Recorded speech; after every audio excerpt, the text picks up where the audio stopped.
makna-makna pakaian di dalam Al-Quran dari kata libasun. Nah, supaya kita bisa memahami makna berpakaian. Ya, sahabat-sahabat yang berbahagia, sebagai manusia diberikan fitrah oleh Allah Subhanahu wa taala rasa malu. Iya, rasa malu ini adalah syu'batun min syu'abil iman. Satu di antara bagian penting dari sebuah iman dalam diri manusia. Nah,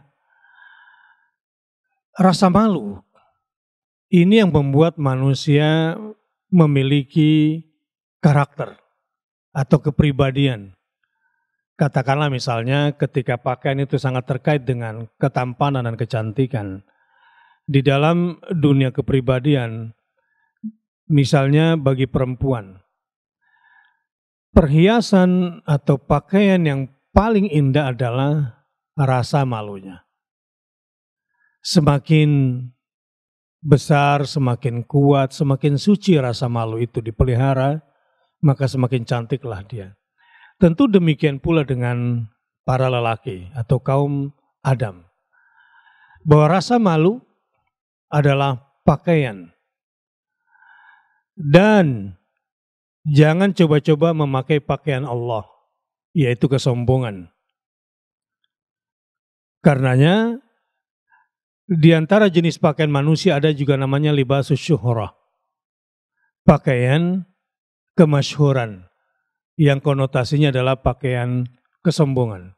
Jadi kita mendapatkan dua kata kunci, rasa malu dan takabur, kesombongan itu. Nah sekarang, begitu pula misalnya kalau kita lebih jauh berbicara tentang kata libas, hunna libasul lakum wa antum libasul lahunna. Ini adalah ekspresi fitrah manusia tetapi yang dibatasi dengan rasa malu. Sehingga Al-Quran menggambarkan, wahai kaum laki-laki, istrimu adalah pakaian kamu. Wahai para istri, suamimu juga pakaian kamu. Ketika manusia mampu menempatkan rasa-rasa yang sudah dianugerahkan oleh Allah Subhanahu wa taala ini, maka akan semakin kuat kepribadian manusia, dan itulah yang akan menentukan kualitas pakaian luarnya.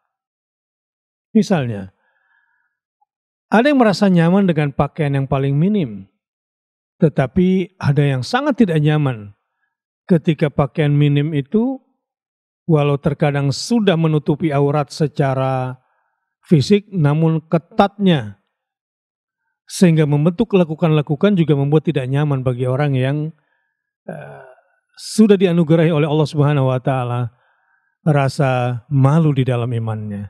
Nah, sahabat-sahabat yang berbahagia, karenanya ketika kita berbicara tentang kata libas, ada juga yang sifatnya maknawi di dalam Al-Quran dengan istilah libasal ju'.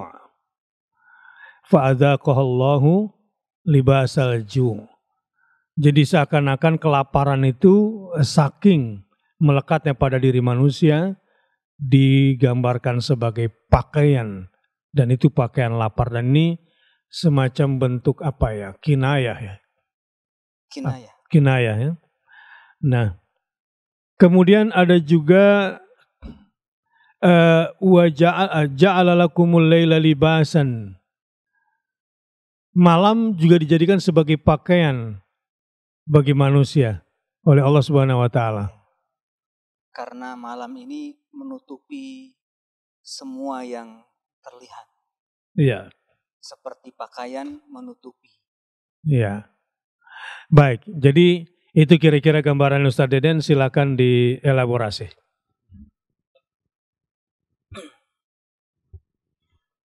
Libas itu di dalam Al-Quran, titik temunya apakah itu libas dalam arti pakaian yang sesungguhnya atau dalam arti pakaian yang metafora atau kinayah lebih dalam lagi tadi, itu menutupi. Titik temunya menutupi. Lapar dan rasa takut disebut libas. Libasal khaufi, libasal ju'i wal khaufi.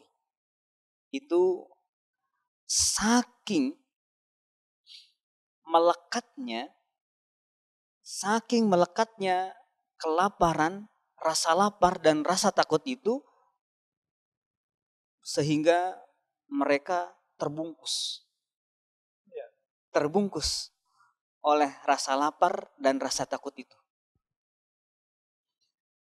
Dan ketika Allah Subhanahu wa taala sebutkan malam sebagai libasan, karena malam ini pun juga menutupi.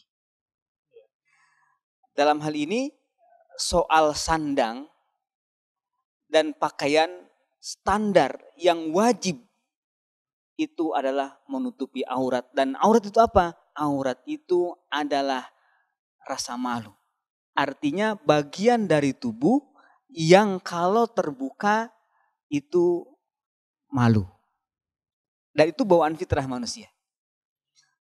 Sehingga selembar pakaian tak berjahit itu sudah bisa menutupi, untuk sekadar menutupi aurat. Artinya sholat dalam keadaan seperti itu dianggap sah. Khudhu zinatakum inda kulli masjid. Yang menutupi aurat itu adalah pakaian yang sesungguhnya. Masya Allah, pakaian ini dalam Al-Quran diposisikan sebagai hal yang paling penting. Menutup aurat ini. Dalam kisah Nabi Adam alaihissalam, ketika Nabi Adam alaihissalam memakan buah dari pohon terlarang, kalau orang-orang menyebutnya buah khuldi, Ustaz. Padahal buah khuldi ini adalah sebutan untuk buah terlarang itu yang diberikan oleh iblis. Hal adulluka ala syajaratil khuldi. Kata iblis, apakah mau aku tunjukkan kepada syajaratil khuldi, pohon al-khuldi, pohon keabadian. Jadi sebutan yang digunakan iblis untuk pohon terlarang itu. Yang dilakukan oleh Nabi Adam alaihissalam dan Siti Hawa saat itu adalah memikirkan penutup auratnya, bukan memikirkan makan. Sehingga kedudukan pakaian sebagai penutup aurat itu lebih penting daripada makan itu sendiri. Dan ketika Nabi Adam memakan, bahkan itu zako itu bukan memakan, baru mencicipi saja sebenarnya. Baru mencicipi saja, langsung dilucuti oleh Allah Subhanahu wa taala. Dan hukumannya ketika Nabi Adam alaihissalam memakan atau mencicipi sedikit dari buah terlarang itu, hukumannya adalah dilepaskan pakaian, bukan di stop makanan. Sehingga dari sini kedudukan pakaian di dalam Al-Quran itu lebih dibutuhkan oleh manusia daripada makanannya. Berarti penting ya, sebab kenyang tapi telanjang atau lapar tapi berpakaian. Kalau disuruh milih, ya memang dua pilihan yang berat. Tapi dalam kondisi-kondisi yang sangat darurat, mungkin kalau laparnya masih bisa ditahan, orang pilih pakaian dulu lah ya. Pilih pakaian, Ustaz.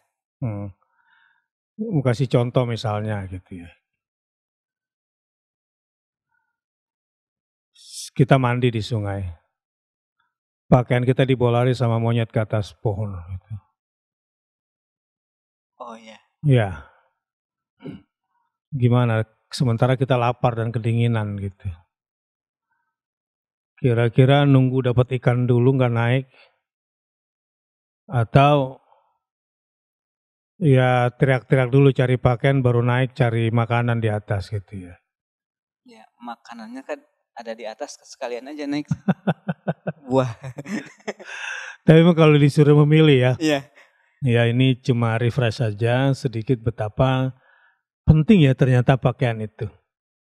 Dan menutup aurat itu ternyata fitrah setiap manusia. Fitrah setiap manusia. Jadi seperti manusia merasakan lapar ketika tidak makan, demikian pula manusia itu lapar Iya. badan, tubuhnya merindukan pakaian.